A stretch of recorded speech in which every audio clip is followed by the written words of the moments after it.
Buenas tardes. La Facultad de Ingeniería y Ciencias de la Universidad Adolfo Ibáñez les da la bienvenida a esta nueva actividad. Hoy nos convoca nuestro magíster en ciberseguridad con nuestra masterclass triada del cumplimiento digital, ciberseguridad, inteligencia artificial y datos personales. Te invitamos a conocer cómo abordar la triada del cumplimiento digital desde la estrategia, la gestión de riesgos y el gobierno de datos.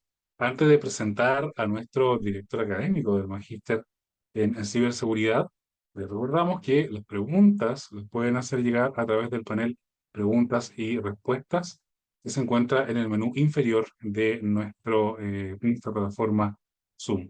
Sin más preámbulo, dejo con ustedes a nuestro director académico del Magíster en Ciberseguridad, Ricardo Seguer. Ricardo, muy buenas tardes. Buenas tardes, Wilfredo. Muchas gracias por este espacio. Gracias a todos también por su tiempo y por estar acá con nosotros. Bienvenidos, bienvenidas.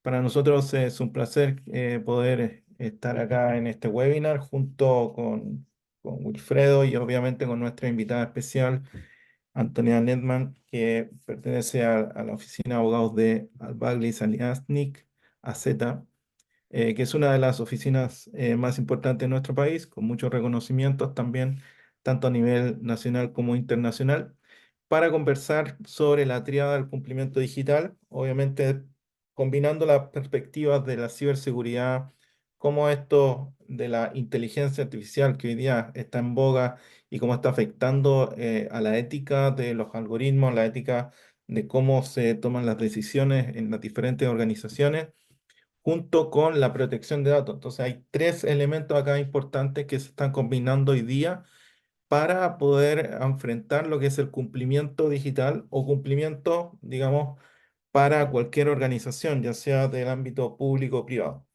Así que estamos muy contentos de estar acá. Vamos a hacer una primera parte para indicarles a ustedes cuál va a ser la dinámica. Primero vamos a plantear desde la perspectiva de la ciberseguridad la importancia de estos tres aspectos y por qué es tan urgente abordarlos en las compañías, en las instituciones públicas. Y luego daremos paso a la presentación de Antonia, que se va a enfocar en los aspectos legales de estos tres elementos de la tríada del cumplimiento digital: ciberseguridad, inteligencia artificial y protección de datos, para luego dar paso a un panel de preguntas y respuestas. Así que les pedimos, como decía Wilfredo, enviar sus preguntas a través del chat para que podamos ir tomando en cuenta sus preguntas y así hacerlas a Antonia. Así que nuevamente, muchas gracias y vamos a comenzar entonces con este preámbulo, con esta introducción a lo que es la tríada del cumplimiento. ¿Ok? Bien. Hoy día todas las organizaciones están siendo azotadas por grandes volúmenes de malware. Todas las organizaciones, tanto a nivel nacional como internacional, de cualquier tamaño y también ya sea pública o privada, están siendo azotadas en su infraestructura crítica. Ya todas las organizaciones tienen infraestructura crítica que proteger, ya sea una empresa de manufactura o una empresa de telecomunicaciones o de cualquier rubro tiene infraestructura crítica que proteger. Muchas veces llamamos a esto la joya de la corona, ya sea representado en información o activos críticos de información, como también en infraestructura. Y todo esto obviamente está siendo azotado por estos grandes volúmenes porque tienen un origen. Y el origen es que si ustedes incluso consultan a todas aquellas áreas de tecnología o de ciberseguridad, cómo han crecido el volumen de amenazas detectadas hoy día, ha sido impresionante durante los últimos años. Y esto se debe obviamente al aumento en el uso de la automatización del malware, provocada también no solamente por la capacidad que hoy día tenemos para programar y automatizar con recursos muy fáciles de acceder el malware, pero que también este malware es generado por la inteligencia artificial, es decir, con herramientas tipo GPT. Todo lo que es inteligencia artificial generativa hoy día nos ha permitido tener una herramienta más para generar malware. Y no es esto para solamente generar daño. Hoy día la inteligencia artificial también se está utilizando en un ámbito de defensa, pero siempre las bandas de cibercrimen, ciberdelincuencia van un paso más atrás y con el uso de la inteligencia artificial y con la adopción tan rápida que ha tenido la inteligencia artificial generativa, esto obviamente ha ocasionado que la inteligencia artificial se vuelve un riesgo exponencial para todas las compañías, ya en obviamente ser un arma, como dice la directora de la Agencia de Seguridad de Estados Unidos, en una de las armas más poderosas de nuestro tiempo. Y es porque las podemos utilizar no solamente para defensa, sino que también para ataque. Y obviamente allí es donde están las organizaciones un paso más atrás que los ciberdelincuentes o las bandas de cibercrimen, que ya están utilizando de forma automatizada para generar estos grandes volúmenes de malware. Y obviamente utilizando herramientas, como decía antes, tipo GPT, como WormGPT y otras más. Por lo tanto, todo esto de la hiperautomatización y la automatización a través de la inteligencia artificial ha generado volúmenes de millones de variantes de malware que hoy día estamos viendo en la red. Por ejemplo, hoy día no se requiere tanto conocimiento técnico ni ser experto en inteligencia artificial para utilizar una herramienta como esta, como GPT o HubGPT o otras que existen ya, para poder generar malware. Ese malware que se genera, obviamente, que se puede generar con una cantidad de prompts que yo puedo introducir en esta herramienta y generarlo automáticamente, yo puedo generar un script para que pueda generar los prompts de forma automática y generar millones de variantes, perdón, en un día. Y por lo tanto, todo eso diseminarlo por la red. Y eso obviamente genera que muchas vulnerabilidades conocidas y desconocidas o de día cero puedan ser explotadas. Entonces hay un potencial enorme hoy día.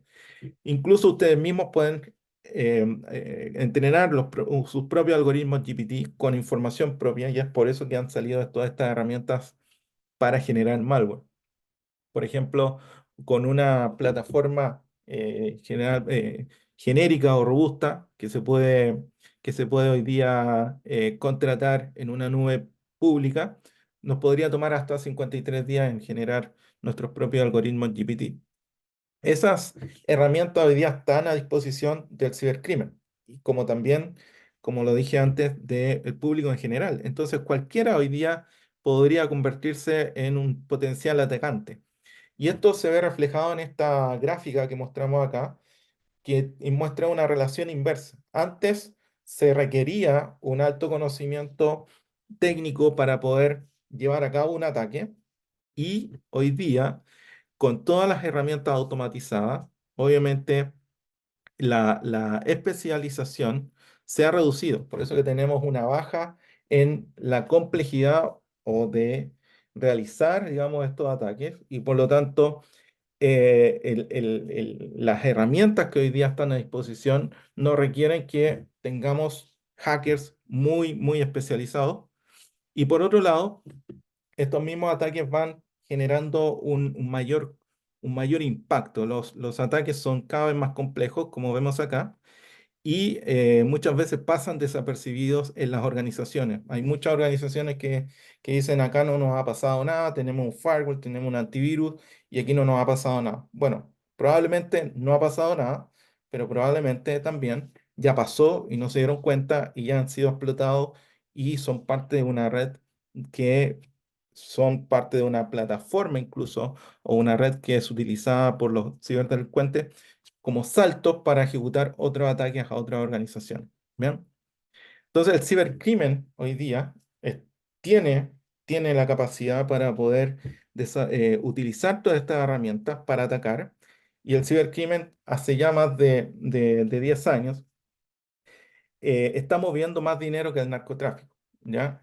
Y esto se ve reflejado en esta estadística que muestra que al 2022 ya son más de 8 trillones de dólares lo que está costando el cibercrimen a nivel mundial.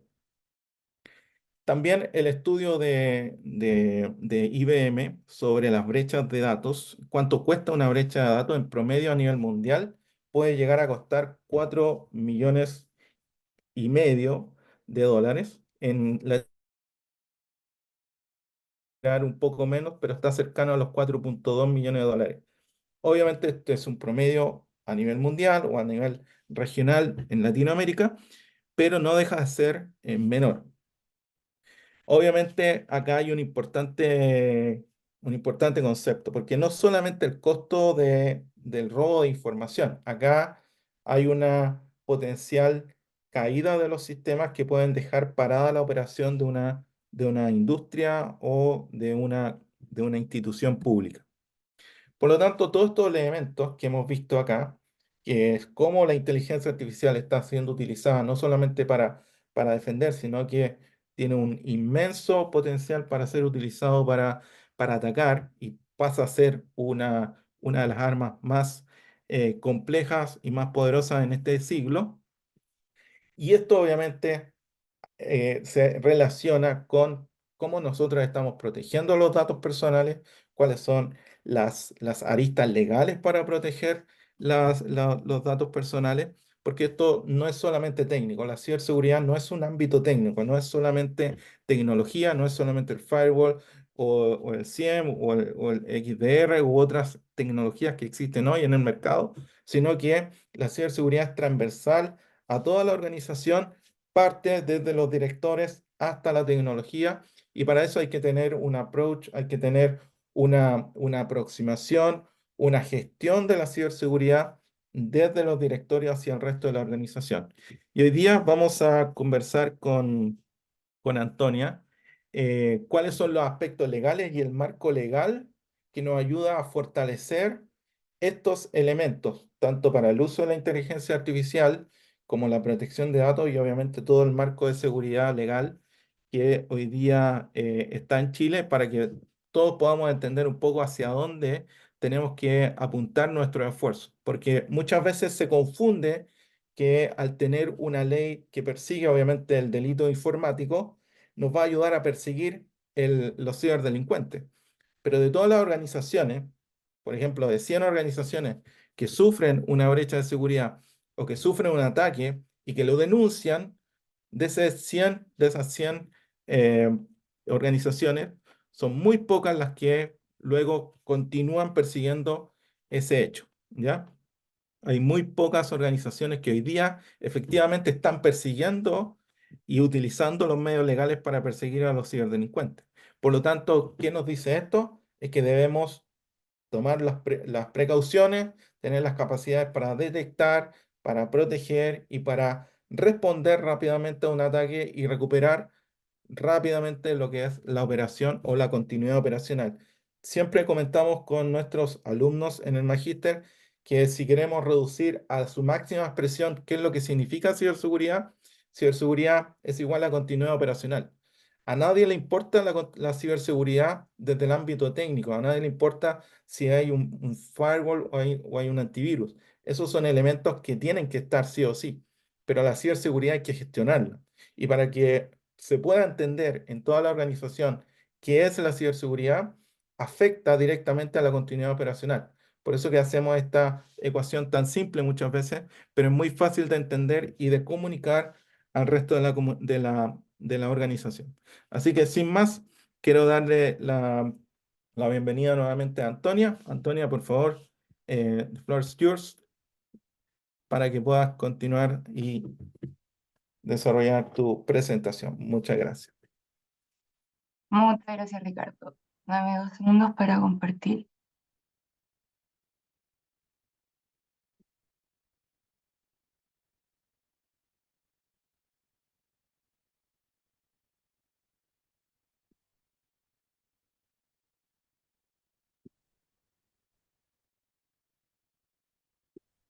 Ahí se ve bien.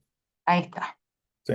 Bueno, muchas gracias, Ricardo. Como efectivamente comentaste en esta parte de la exposición, vamos a estar conversando respecto al panorama regulatorio respecto a estos 3 pilares tan importantes que nos convocan hoy, que es la ciberseguridad, la inteligencia artificial y los datos personales. Pero antes de analizar las normas, creo que de todas formas vale la pena detenernos un poco y analizar la importancia de estos temas que queda, por supuesto, en evidencia con tu exposición.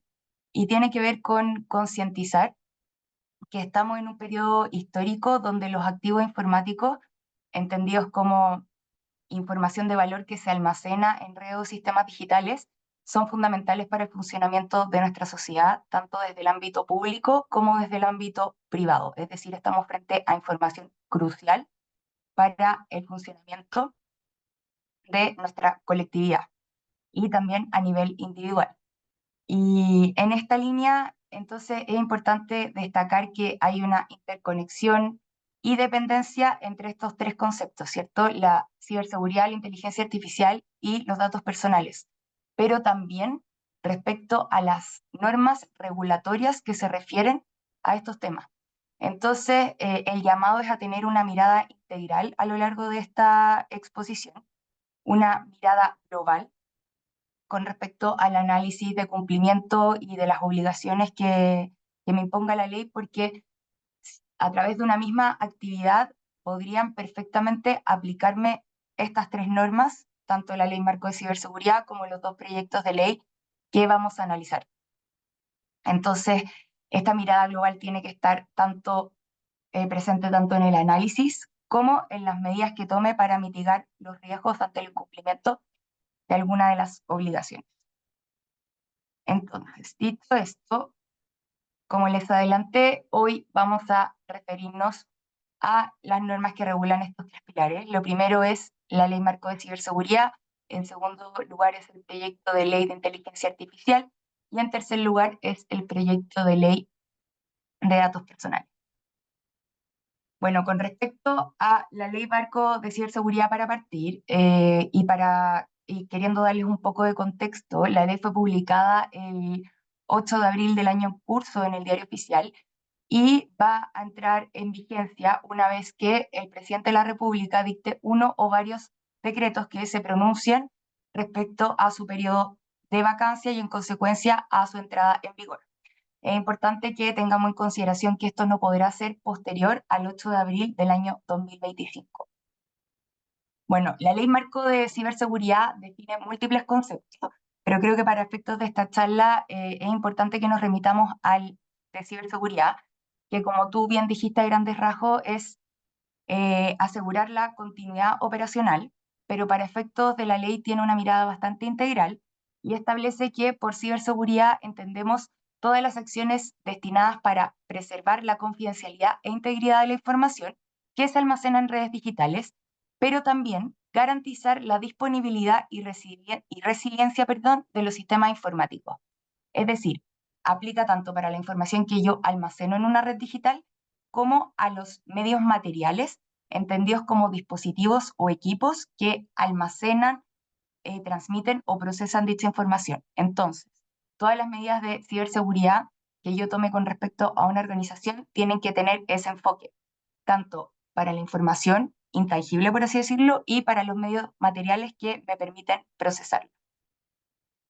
Después, la ley también tiene múltiples objetivos, pero los podemos sintetizar, en básicamente tres, y es que define la institucionalidad, los principios y la normativa que va a regir las acciones de ciberseguridad para las instituciones que se vean obligadas, va a establecer cuáles son los requisitos mínimos para la prevención, resolución y respuesta frente a los incidentes de ciberseguridad. Esto también es una definición importante que da la ley, porque por incidente de ciberseguridad entendemos todo acto que pueda comprometer la información, que es el estándar que nos otorga la ley marco con respecto al cuidado que tengo que tener respecto a esa información, que es distinto al ciberataque, que básicamente se refiere a un intento de destruir o alterar esa información, ¿ya? La ley me pone un estándar mayor, entonces no tengo que llegar al punto de un ciberataque. Y finalmente la ley también establece mecanismos de control y un sistema de infracciones y sanciones.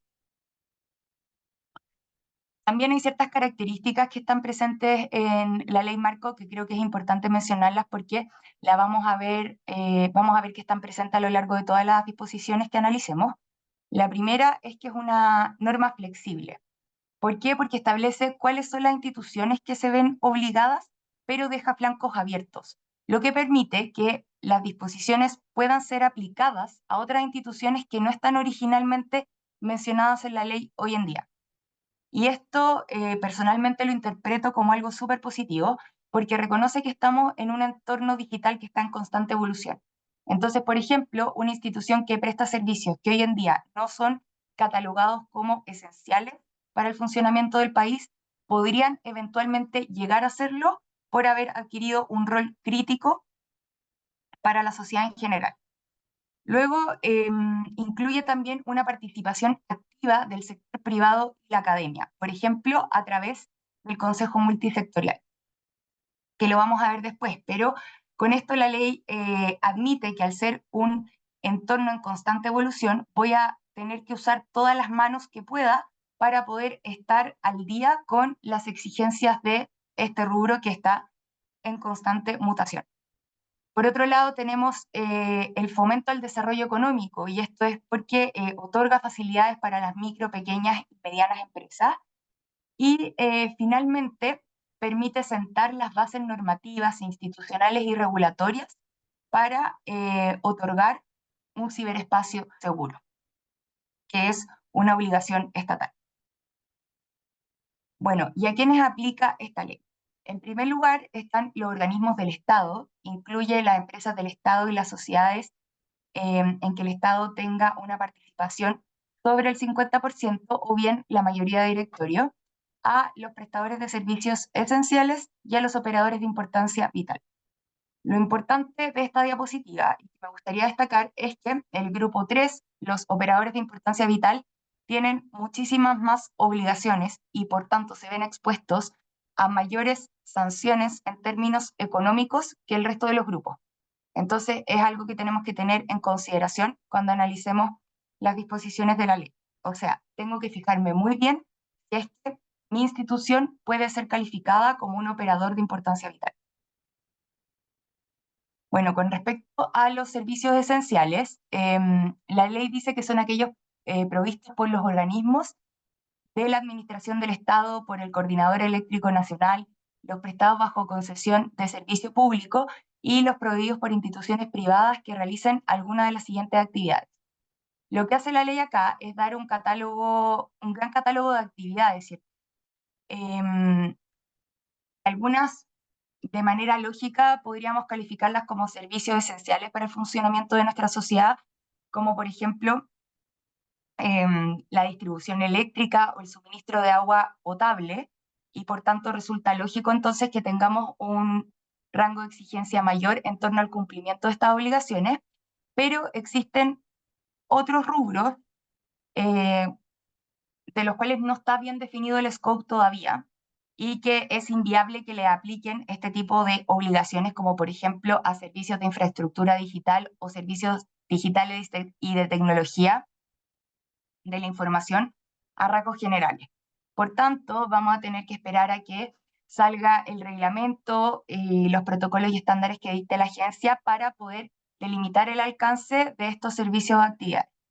Pero es importante que si ustedes representan alguna institución que se dedique a alguno de los servicios que se mencionan en esta diapositiva, estemos atentos porque posiblemente deban cumplir con alguna más de las obligaciones que se indican en la ley. Antes de pasar a los operadores de importancia vital, con respecto a los servicios esenciales, es súper importante mencionar que esto no es taxativo, ya para que tengamos ojo con esto. Se le otorga a la agencia la facultad de ampliar este listado mediante resolución fundada cuando la afectación de los servicios pueda causar un grave daño a la población, actividades económicas o normal funcionamiento de la sociedad.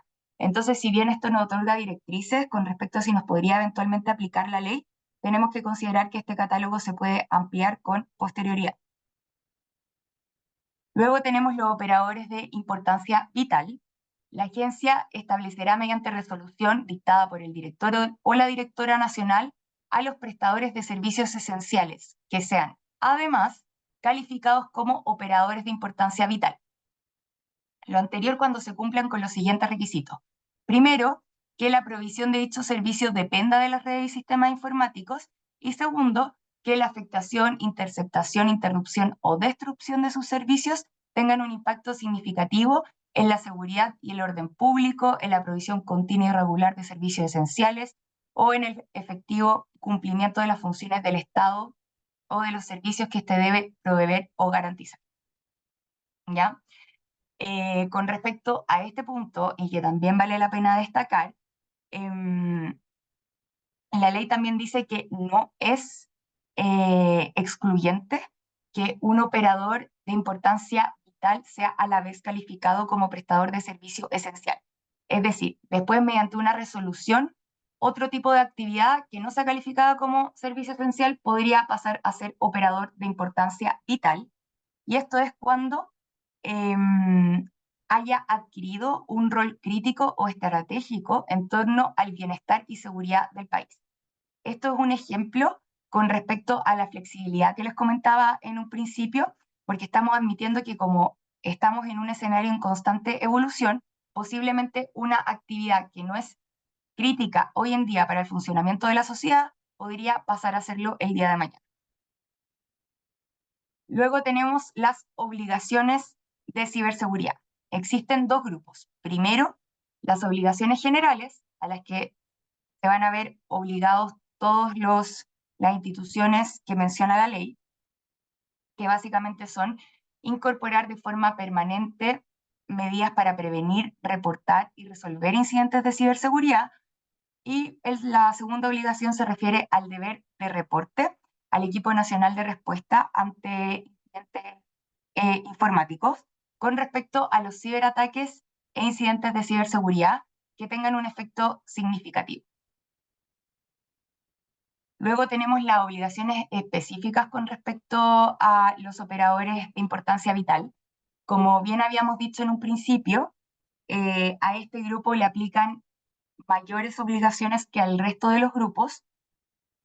Por tanto, tengo que tener en especial consideración el identificar la actividad de la institución a la que represento puede o no clasificarse como este tipo de institución.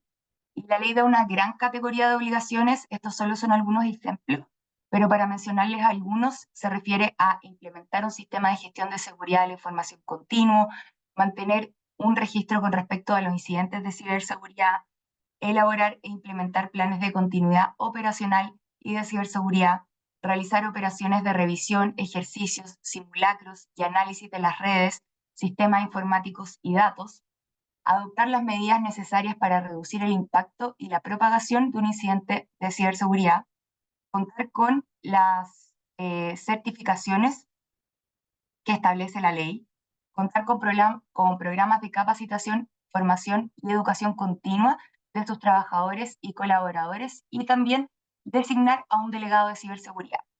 Esta figura del delegado de ciberseguridad se parece mucho a la del DPO en materia de datos personales, pero a diferencia del proyecto de ley de datos personales que lo contempla como una figura facultativa, la ley marco de ciberseguridad lo establece como obligatorio para los operadores de importancia vital. Bueno, después tenemos el catálogo de infracciones y sanciones que otorga la ley. También hay dos grupos. Respecto al primero se refiere a las generales y las clasifica en base al tipo de incumplimiento al cual se va a haber enfrentado la institución obligada. Por ejemplo, en el caso de una infracción leve, cuando entregue fuera de plazo la información que le requiera a la agencia, o cualquier infracción a las obligaciones que establece la ley y que no tenga señalada una sanción especial. La multa puede llegar hasta 5.000 UTM. La infracción grave se refiere a no haber implementado los protocolos y estándares establecidos por la agencia. Estos protocolos se van a dictar después. Incluir la obligación de reporte que ya mencionamos y la reincidencia de una infracción leve dentro del periodo de un año. La multa puede llegar hasta 10.000 UTM.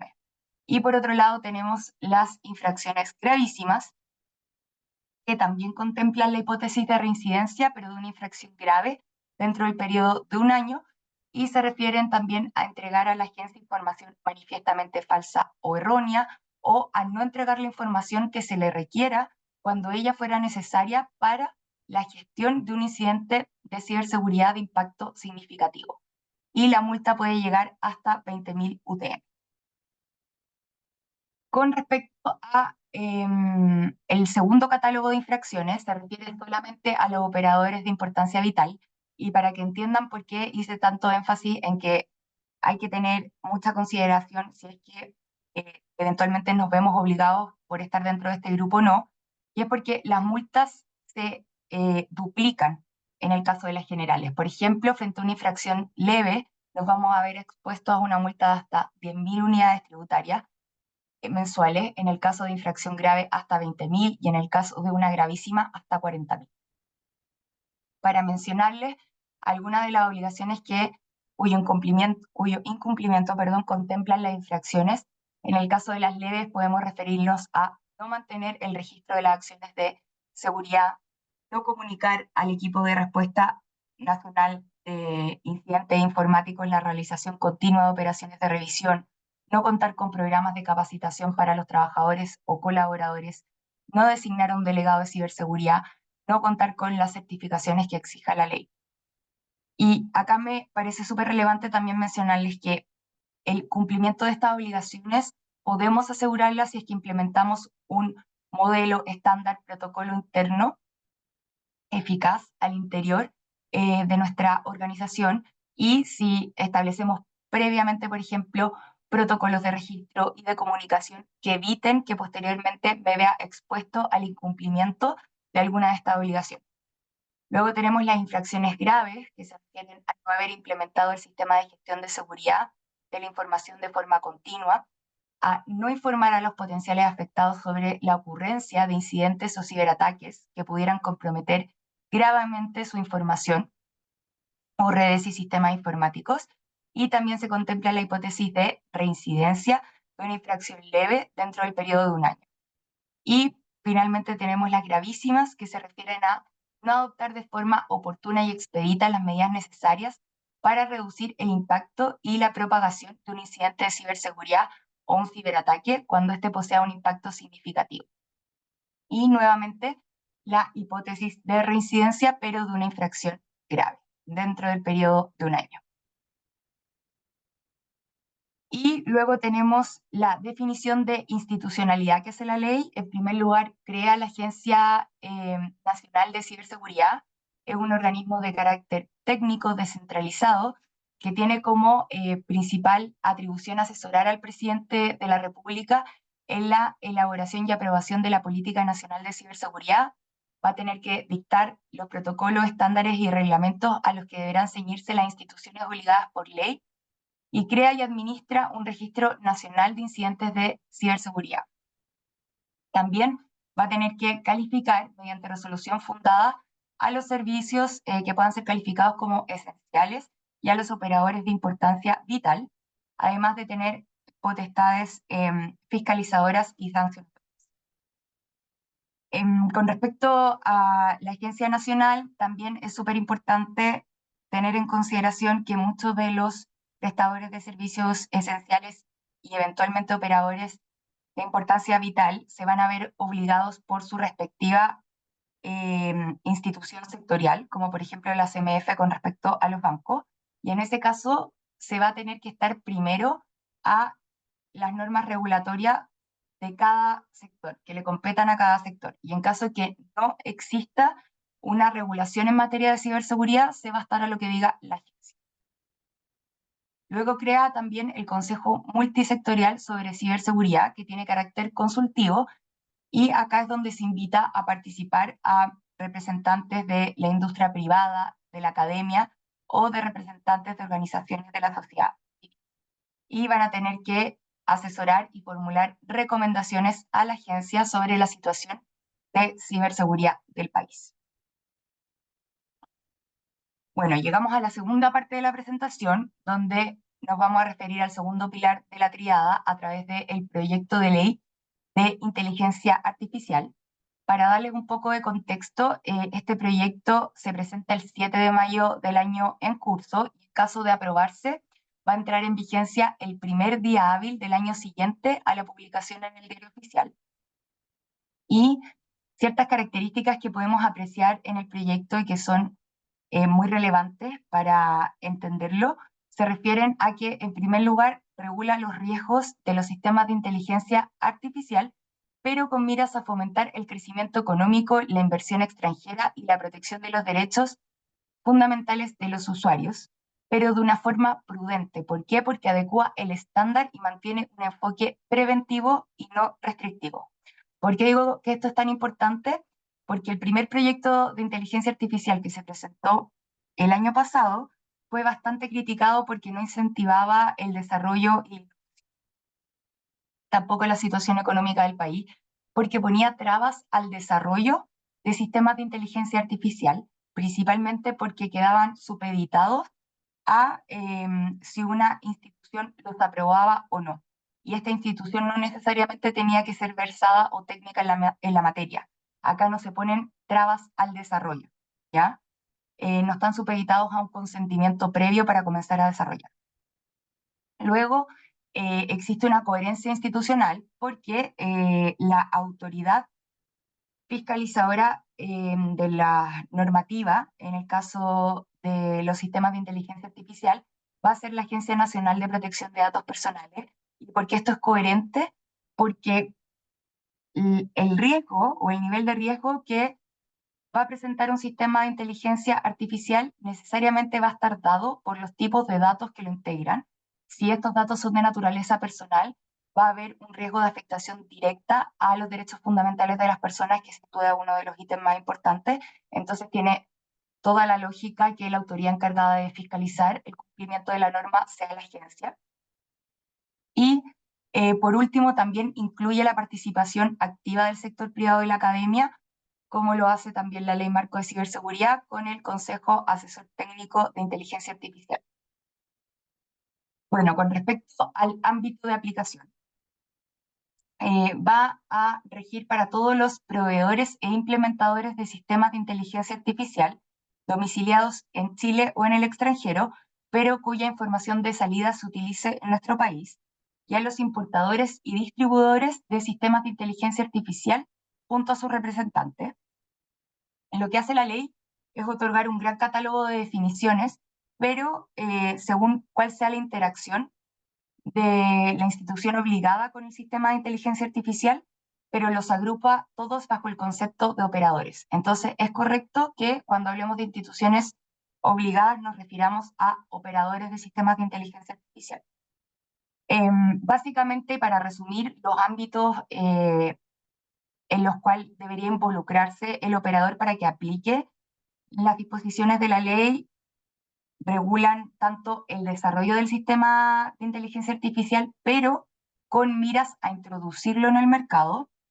También cuando exista un uso, pero que este uso no sea privado en el contexto de la ley de derecho a autor, es decir, no me van a imponer a mí la provisión de crear, porque es un derecho fundamental, entonces tengo todo el derecho a crear sistemas de inteligencia artificial sin que me pongan trabas a ello. Y también va a regular toda hipótesis de comercialización del sistema de inteligencia artificial. Dentro de estas actividades se engloban entonces la categorización de operadores. Y se excluyen los sistemas de inteligencia artificial con fines de defensa nacional, la investigación, prueba y desarrollos de sistemas de inteligencia artificial previos a su introducción al mercado, esta distinción es importante, y los componentes de inteligencia artificial proporcionados a propósito de licencias libres y de códigos abiertos. Bueno, luego pasamos a la clasificación de los sistemas de inteligencia artificial. Como dijimos en un principio, estos estaban catalogados de acuerdo a su riesgo. Y en primer lugar tenemos los sistemas de inteligencia artificial de riesgo inaceptable. En este caso son aquellos que están prohibidos por ser incompatibles con el respeto y las garantías de los derechos fundamentales de las personas. La ley otorga un catálogo de sistemas que pueden ser calificados como inaceptables, como por ejemplo aquellos que son diseñados para explotar vulnerabilidades de las personas. Por ejemplo, como fue el caso de Cambridge Analytica, perdón. Luego tenemos los sistemas de inteligencia artificial de alto riesgo, y es cuando presente un riesgo significativo de causar perjuicios para la salud, la seguridad, los derechos fundamentales protegidos por la Constitución o el medio ambiente y también los derechos de los consumidores. Y en este caso, lo que hace la ley es catalogar ciertas obligaciones a las que se deberán ver obligados los operadores que se involucren con este tipo de sistemas, como por ejemplo establecer sistemas de gestión de riesgos, un sistema de gobernanza de datos, sistemas de registro de información técnica, mecanismos de transparencia, de supervisión humana, entre otros. Y acá es también relevante mencionar que la ley determina que en caso de que un sistema de este tipo sea introducido al mercado sin que cumpla con alguna de las obligaciones que acabamos de mencionar, el operador va a tener que eh, realizar todas las medidas que sean necesarias para desactivarlo o retirarlo del mercado. ¿Y por qué esto me parece relevante? Porque, por ejemplo, si estamos desarrollando un sistema de inteligencia artificial con miras a introducir el mercado y cae dentro de esta categoría, su desarrollo debería también involucrar mecanismos de prevención que puedan asegurar el cumplimiento de estas obligaciones en paralelo para que después no llegue el momento en que lo voy a lanzar al mercado y no pueda hacerlo o directamente me obliguen a desactivarlo o retirarlo. Luego tenemos los sistemas de inteligencia artificial de riesgo limitado. Agrupa sistemas que presentan riesgos no significativos de manipulación, engaño o error producto de su interacción con las personas.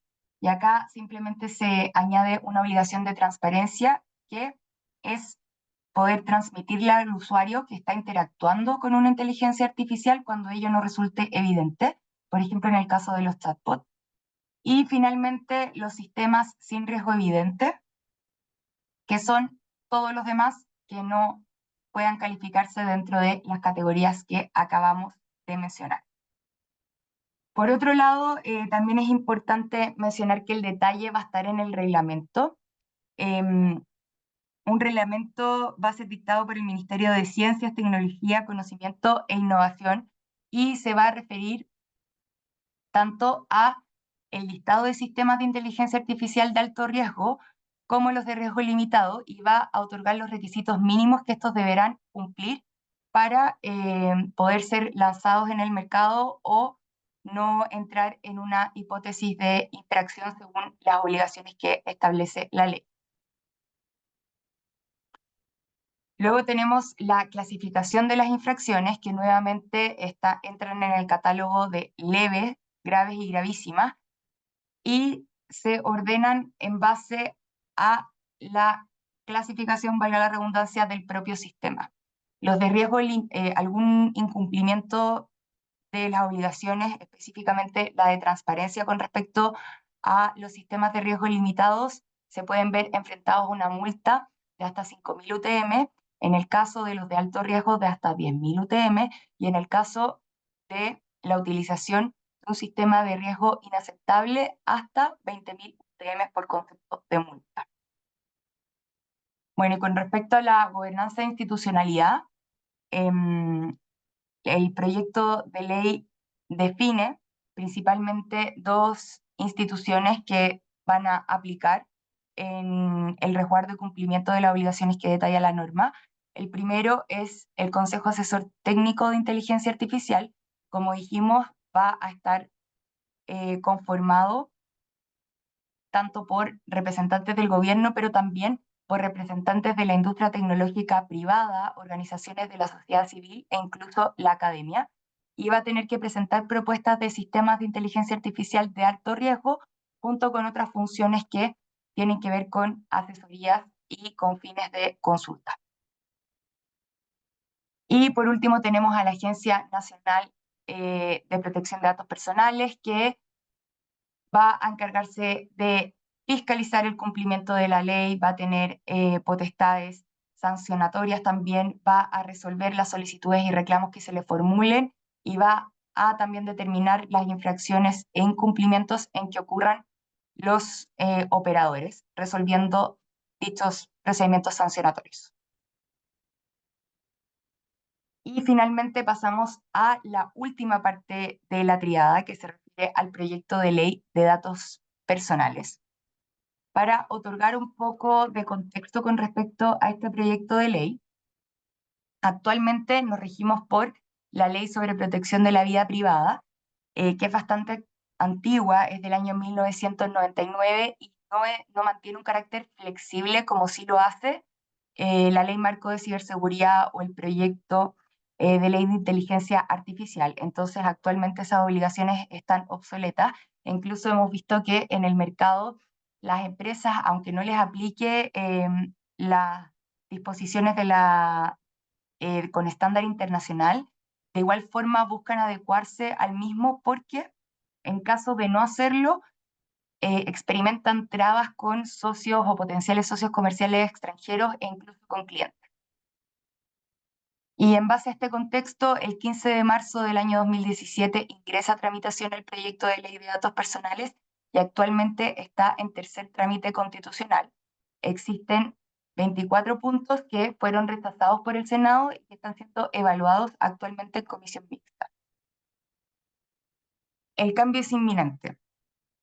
Esta diapositiva es muy importante porque lo que quiere transmitir es que con respecto a lo que se ha aprobado en relación al proyecto de ley de datos personales, no se puede volver atrás, sin prejuicio de los 24 puntos que actualmente se encuentran en discusión en comisión mixta. Es decir, vamos a tener una agencia nacional de datos personales, vamos a experimentar cambios en materia del consentimiento, en las bases de licitud y otros que vamos a ir viendo a lo largo o en lo que queda de esta presentación, pero el cambio se viene y es inminente. Y existe una posición de ventaja que podemos tomar a nivel organizacional respecto a ello, como ya lo dijimos anteriormente, nos podemos anticipar a estas modificaciones. Y la idea acá es que en base a esta posición de ventaja, no solo podemos tener una estructura organizacional mejor posicionada respecto a nuestros posibles socios comerciales o clientes, sino que también prevenir antes que reaccionar, y esto implica disminuir los riesgos frente a eventuales consecuencias, ya sea de carácter económico o reputacional.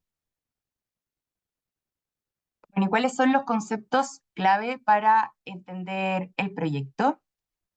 Primero, el dato personal propiamente tal, que es cualquier tipo de información vinculada o referida a una persona natural identificada o identificable. Las bases de licitud que hacen referencia al fundamento o habilitante legal que me permite tratar datos personales de forma lícita, es decir, sin incumplir con la normativa presente en la ley. El responsable, que es la persona natural o jurídica, pública o privada a quien le compete decidir acerca del tratamiento de datos personales, con independencia si los datos son tratados directamente por él o a través de un tercero. Este tercero pasa a adquirir la figura de mandatario, que es la persona física o jurídica, autoridad pública, agencia u otro organismo que procesa datos personales en nombre del responsable del tratamiento. Y finalmente tenemos los principios para el tratamiento de datos personales. Son las directrices o normas que deben estar presentes a la hora de tratar datos personales para estar en debido cumplimiento y evitar incurrir en las sanciones correspondientes. En este caso, vale la pena mencionar que los principios no están regulados en la ley que rige actualmente, sino que más bien se pueden desprender de su normativa, a diferencia del proyecto de ley que los regula y los define. Por tanto, es súper relevante que estos los podamos inculcar en todos los modelos de prevención que apliquemos para disminuir los riesgos, ¿ya? Tienen un estándar superior a los principios que manejamos actualmente. Luego tenemos los principales cambios del proyecto de ley sobre protección de datos personales que vamos a ver a continuación. Bueno, en primer lugar, se incorporan nuevas bases de licitud para el tratamiento de los datos. En la normativa actual aplica el consentimiento y la ley, pero una vez que se ha aprobado el proyecto, estas no van a ser las únicas habilitantes para tratar datos personales. Se incorporan otras, como por ejemplo el interés legítimo, que establece que el tratamiento de los datos personales va a ser lícito cuando los intereses legítimos que tenga el responsable del tratamiento sean superiores a los que tiene el titular de los datos personales. Por ejemplo, si yo trato datos de una persona natural sin contar con su consentimiento para evitar que se cometa un delito. Hay un caso bastante famoso en Portugal donde una empresa fue demandada por sus trabajadores porque utilizó imágenes captadas a través de videos de vigilancia de él para acreditar que no estaba cumpliendo con su jornada laboral. Y en consecuencia lo despidió. Pero luego se logró acreditar que él también había incurrido en la comisión de un delito dentro del recinto de la empresa y por tanto se rechazó la demanda, dado que había un interés superior del representante que justificaba la utilización de los datos a pesar de no contar con el consentimiento del titular. Luego tenemos otras habilitantes como la ejecución de un contrato o medida precontractual. No es necesario contar con un consentimiento expreso si es que en el contexto de ejecución. Ejercicio de defensa de un derecho ante los tribunales o órganos de justicia. También se incorporan nuevos elementos de la definición del consentimiento. Anteriormente se exigía que fuera por escrito y ese es el estándar que mantenemos hoy, pero ya quedó totalmente obsoleto y acá se mejora la definición y los requisitos que tiene que cumplir el consentimiento del titular de los datos y dice que basta con que sea libre, específico, inequívoco, e informado. Luego tenemos los principios del tratamiento de los datos personales. Como dijimos, en este proyecto de ley y eventual ley se regulan de forma explícita. Nos vamos a referir brevemente a cada uno porque son muy importantes. Si es que incorporo a mi cultura corporativa estos principios, tanto en los modelos de prevención que apliquen a la cultura interna, es muy probable que me vea mucho menos expuesto al incumplimiento de alguna de las obligaciones legales. Por eso creo que es tan relevante hacer énfasis en esta parte. Primero tenemos los principios de licitud del tratamiento, que básicamente se refiere a hacer uso o tratamiento de los datos cuando exista una habilitante legal para ello. El principio de finalidad, que se refiere a que los datos deben recolectarse y tratarse para fines específicos. El principio de proporcionalidad, que se refiere a que debo limitar el tratamiento de los datos a aquellos que sean estrictamente necesarios para cumplir estos fines. El principio de calidad, que se refiere a que los datos deben ser exactos, completos y actuales.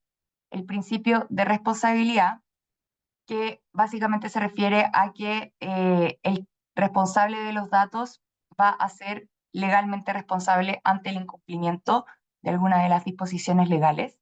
El principio de seguridad, que establece que el responsable debe garantizar estándares adecuados de seguridad para evitar el tratamiento no autorizado o ilícito. Y acá lo podemos netamente relacionar con las medidas de ciberseguridad de la ley marco, es decir, referirnos de nuevo al llamado a mirar estos cuerpos normativos con una mirada integral, puesto que si, por ejemplo, realizo o incorporo un modelo de prevención que incluya medidas de ciberseguridad para cumplir con esas obligaciones legales, también entonces puedo extenderlo con una mirada al cumplimiento de obligaciones al proyecto de ley de datos personales desde la perspectiva de la ciberseguridad también. Luego tenemos el principio de transparencia e información, que básicamente es entregar toda la información que sea necesaria al titular para que pueda ejercer sus derechos. Y el principio de confidencialidad, que dice que el responsable debe guardar secreto o confidencialidad y establecer las medidas de control para ello. Estas medidas también pueden ser de carácter técnico, entonces me conviene que cuando piense en estrategias de ciberseguridad, piense también en el cumplimiento de estas medidas para la confidencialidad de los datos y dejar reporte y constancia de ello, puesto que en caso de incumplimiento yo puedo acreditar que existían medidas a nivel interno para dar cumplimiento eficaz a las normativas de la ley.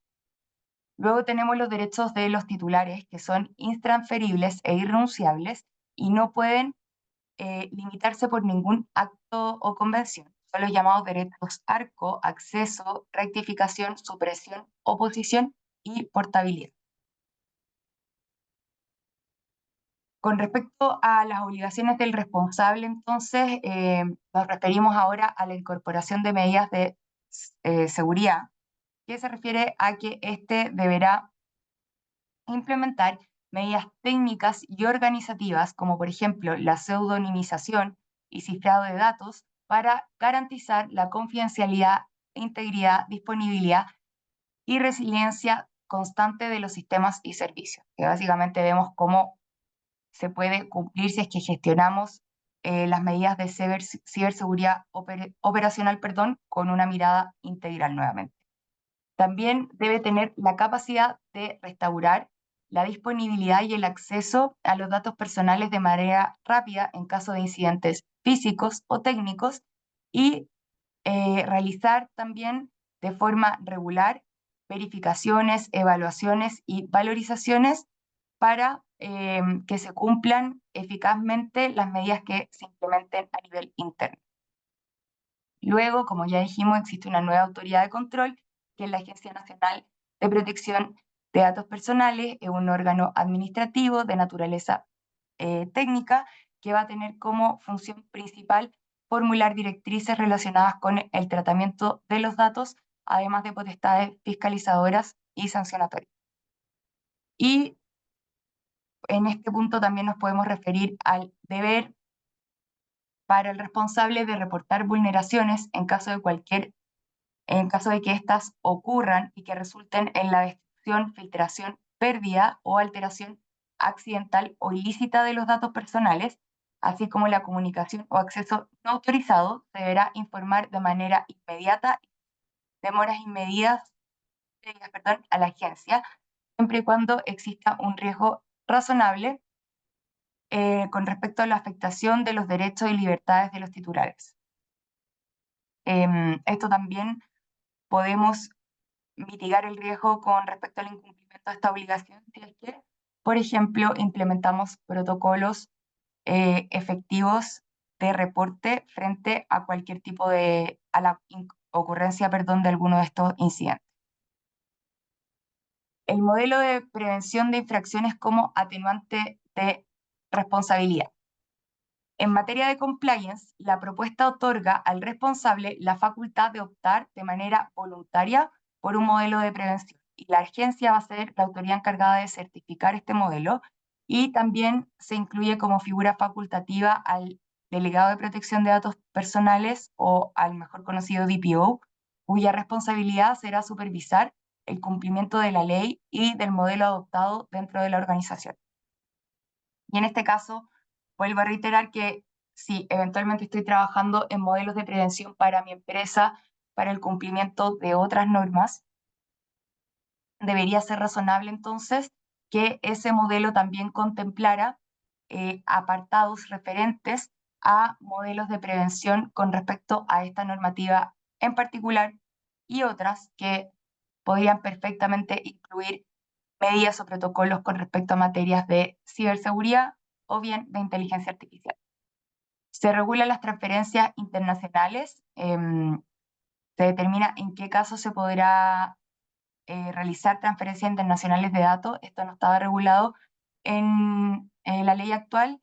Y finalmente se establece un nuevo catálogo de infracciones y multas que también se categorizan en leves, graves o gravísimas y su monto está siendo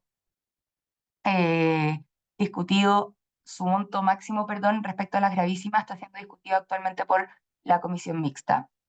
Y acá es súper importante porque en hipótesis de reincidencia se van a poder suspender las operaciones del tratamiento por un periodo de hasta 30 días, así que hay que tener mucho ojo con respecto a los protocolos internos que tengamos para evitar, bueno, primero incumplir cualquier tipo de obligación y por supuesto evitar una hipótesis de reincidencia dadas las consecuencias que acabamos de mencionar. Y bueno, para terminar con esta parte de la presentación, creo que vale la pena referirme someramente a cuáles son las recomendaciones frente a estos cambios legislativos en torno a la triada digital, que como ya hemos dicho, a lo largo de esta presentación, es necesario tener una visión integral, ya que busque resguardar a mi institución o a mi organización desde distintos flancos que, al estar vinculados con las redes y sistemas informáticos, necesariamente van a estar también interconectados y van a depender uno del otro. Entonces, esta visión global es súper importante. Evaluar con tiempo la capacidad de adaptación de los modelos que vaya implementando. No porque exista todavía un plazo razonable para que los proyectos de ley, incluso la ley marco, entre en vigencia, no puedo ya empezar a probar, bueno, primero desarrollar a medida modelos para mi organización y también probar si es que estos funcionan o no en la práctica. Porque de nada sirve tener un modelo maravilloso si es que no se ajusta a la realidad interna de la organización o empresa propiamente tal. También puedo anticiparme a definir cargos relevantes. Puedo tercerizar, por ejemplo, la figura del DPO, o bien podría eventualmente considerar si es que mi institución admite que una persona que ya pertenezca a ella pueda comenzar a capacitarse para asumir este desafío. También existe una eficiencia al 100% cuando nos hacemos cargo de forma previa a requisitos con respecto a las relaciones comerciales que mantenga con potenciales, por ejemplo, proveedores o socios, ¿ya? Como dijimos anteriormente, nosotros en la práctica hemos visto que muchos clientes ya están buscando adecuarse a estos estándares regulatorios porque si no, no pueden mantener relaciones comerciales con empresas internacionales que exigen que sus socios o proveedores mantengan un estándar similar. Y a todo esto también existen beneficios reputacionales, es decir, anticiparme a estas medidas en ningún caso va a ser perjudicial para mi organización, sino que todo lo contrario, van a haber beneficios tanto económicos a largo plazo porque vamos a disminuir los riesgos a vernos enfrentados a las multas o sanciones que están presentes en nuestros cuerpos normativos, como también reputacionales. Es decir, la privacidad hoy en día es tan crucial para los individuos y para la sociedad en general que frente a algún tipo de vulneración, aunque la institución siga con proyecciones económicas, difícilmente podrá recuperarse reputacionalmente de una incidencia como esta, es decir, que afecte los datos personales o privacidad de las personas que confiaron en los mecanismos que tenía para resguardar la información. Así que con esta diapositiva termino mi parte de la presentación. Espero que al menos les hayan podido quedar claros cuáles son los pilares básicos respecto a estos tres cuerpos normativos. Entiendo que es bastante información, intentamos sintetizarla, pero eh, al menos los aspectos generales y la visión en torno a las recomendaciones creo que quedó bastante clara. Bien, muchas gracias, Antonia. Quedó muy clara la presentación de los tres elementos de esta triada del cumplimiento.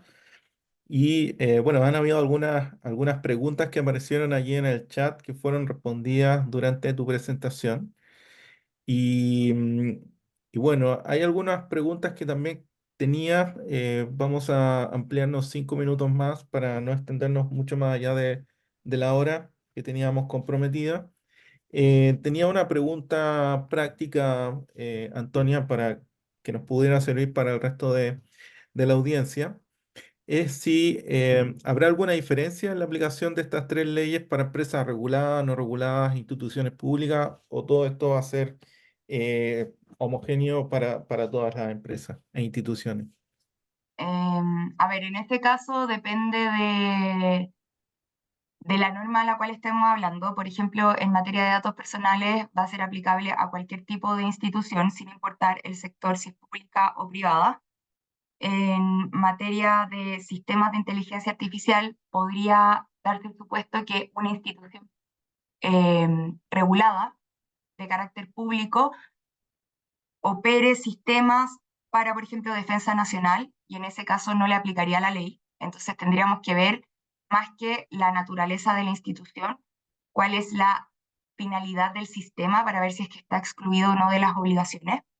Y en el caso de la ley marco de ciberseguridad, esta clasificación es más relevante porque como vimos, primeramente se va a estar a la regulación sectorial respecto a la materia, tanto en las exigencias con respecto a las obligaciones como en los procedimientos sancionatorios. Entonces, por ejemplo, si estamos frente a un banco, se va a estar primero lo que diga la CMF antes de la Agencia Nacional de Ciberseguridad.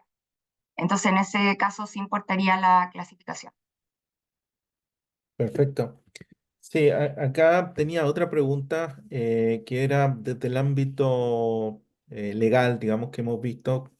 ¿Cuáles serían estos primeros pasos que deben realizar una empresa o cualquier organización para prepararse con anticipación? Porque aquí ya hemos hablado de anticiparse a estas leyes para la protección de datos personales, para lo que es los proyectos de ley específicos para la ley marco de ciberseguridad, lo que es la ley relacionada a inteligencia artificial. ¿Cuáles serían estos primeros pasos? ¿Sería esta última esquema que tú mostraste en la última diapositiva con los pasos que mencionaste allí? ¿Esa Sí, sería tu recomendación? totalmente, y yo creo que mantener esa mirada integral, también analizarla con otras normas que están presentes, como por ejemplo la ley de delitos informáticos, que se vincula directamente con eh, la seguridad de los sistemas informáticos, y que con la ley de delitos económicos pasan a ser delitos de segunda categoría, donde la no implementación de un modelo de prevención eficaz podría, por ejemplo, hacer que la persona jurídica fuese penalmente responsable bajo ciertos supuestos. Entonces, hay mucho para hablar, hay mucho para conversar con respecto a el panorama regulatorio digital. Entonces, si no mantengo esta mirada integral, creo que es muy poco posible que no caiga en algún tipo de incumplimiento cercano cuando se hagan exigibles las obligaciones que acabamos de ver. Entonces, partir por el modelo de cumplimiento de prevención de delitos que regula esta ley, y en base a eso utilizar las herramientas que tengo con ese modelo de prevención para poder extenderlo a los otros rubros que resulten aplicables, como por ejemplo en materia de datos personales, en materia de implementación de sistemas de inteligencia artificial o incluso de la ley marco de ciberseguridad. Perfecto, perfecto. Había algunas preguntas del chat que durante la presentación tú respondiste. Esta presentación va a quedar disponible en video prontamente publicada en nuestro canal de YouTube. Así que pueden estar atentos allí en seguirnos en LinkedIn o en YouTube para que puedan acceder luego a esta presentación que va a estar grabada y disponible para todos ustedes. Tú comentaste acerca de los plazos también y podría comentarnos nuevamente para recordar cuáles eran esos plazos para poder estar atentos a la vigencia y poder irnos preparando con tiempo para estas leyes. Sí, mira, con respecto, también hay que distinguir, porque son plazos completamente diversos, respecto a la ley marco de ciberseguridad, el presidente de la República va a dictar uno o varios decretos con fuerza de ley donde se va a establecer el periodo de vacancia y en consecuencia cuándo va a entrar en vigencia la ley marco de ciberseguridad. El proyecto de ley de inteligencia artificial va a, en caso de aprobarse, va a entrar en vigencia el primer día hábil del año siguiente a la publicación de la ley en el diario oficial, y el de datos personales básicamente 2 años después de que se haya publicado. Acá es relevante que tengamos en mira que para el proyecto de ley de inteligencia artificial y el proyecto de ley de datos personales tenemos que esperar a que se publique la ley para saber más o menos cuándo va a ser su periodo de entrada en vigencia, no más o menos, para saberlo directamente. Y Ujú. con respecto a la ley marco de ciberseguridad, a que el presidente dicte los decretos correspondientes, eh, que nos den el periodo que tenemos de vacancia antes de que entre a regir la ley. Y acá también en el chat veo varias preguntas con respecto, por ejemplo, a la definición de operadores de importancia vital o a los prestadores de servicios esenciales. Eso va a estar establecido por la agencia a través de distintos estándares y resoluciones que va a estar emitiendo y también por el reglamento, ¿ya? Pero no hay plazo para que esto se dicte porque la ley está en primer trámite constitucional, vamos a tener que ver cómo avanza y probablemente en el mismo reglamento se establezcan plazos internos, plazos, perdón, que nos van a otorgar a nosotros la información de cuándo deberían definirse estas actividades. La idea, yo creo, más importante con respecto a esto es que nos quedemos con la categorización que hicimos de servicios esenciales, y si alguno de ustedes representa a una institución o empresa que pueda ser calificada dentro de esos rubros, estar especialmente atentos a cómo se sigue con la dictación de los decretos y en el fondo interiorizarse respecto a las disposiciones legales de la ley marco. Acá la recomendación principal es anticiparse porque estos sistemas de prevención de delitos, el fortalecimiento de los sistemas de ciberseguridad, no solamente en temas de tecnología, sino que todo el sistema que involucra procesos, procedimientos, personas, cambio cultural, eso toma tiempo. Entonces, aun cuando puedan quedar tiempo aún para que estas leyes estén en vigencia, toda la preparación para llegar allá no es de un día para otro. Entonces, No, nuestra principal recomendación es ir considerando todo lo que se viene, considerarlo con tiempo, porque eh, lo principal acá del marco legal que hemos visto hoy día es que obviamente le otorga mayor responsabilidad a la persona jurídica. Por lo tanto, todas las organizaciones acá son las que tienen que fortalecer y mejorar su postura de ciberseguridad, mejorar obviamente sus sistemas de prevención de delitos y protección de datos. y ojo ahí como para resaltar lo que dijiste, Ricardo, creo que estoy fuera del tiempo, pero está muy entretenido este webinar, eh, que también podría incluso la empresa ser penalmente responsable, que eso es súper relevante.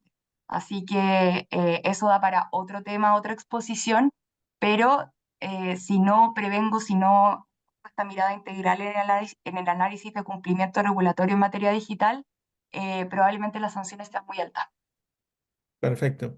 Sí, vamos a invitar, a dejar todos invitados también para nuestro próximo masterclass que vamos a estar preparando para agosto. Así que desde ya los dejamos invitados, estar muy atentos con las fechas y con los temas que vamos a estar trabajando y obviamente invitarlos a conocer nuestro magíster en ciberseguridad y los diplomas que lo componen, el diploma de gestión en ciberseguridad y el diploma de hacking ético y los cursos ejecutivos para directores, para alta gerencia y lo que estamos preparando también para seguridad industrial. Así que los dejamos invitados a estar pendientes de nuestras noticias. Muchas gracias, Antonia. Gracias a Zeta, a Bagli Saliasny por el apoyo y encantados de poder seguir trabajando juntos en este ámbito que es tan importante para todas las empresas. Muchas gracias, Ricardo. Muchas gracias a todos por participar. Y gracias por invitarme hoy día. Fue muy interesante poder haber tenido esta conversación con usted. Gracias, Antonia. Wilfredo, muchas Así gracias. es, recordarle, gracias a ti también, Ricardo, recordarle a todos los asistentes que en los próximos días les llegará la grabación de la charla. Excelente, muy bien. Muchas gracias a todos, que tengan un muy buena tarde. Que estén muy bien. Bueno, Chao, chao. Gracias. Chao, chao.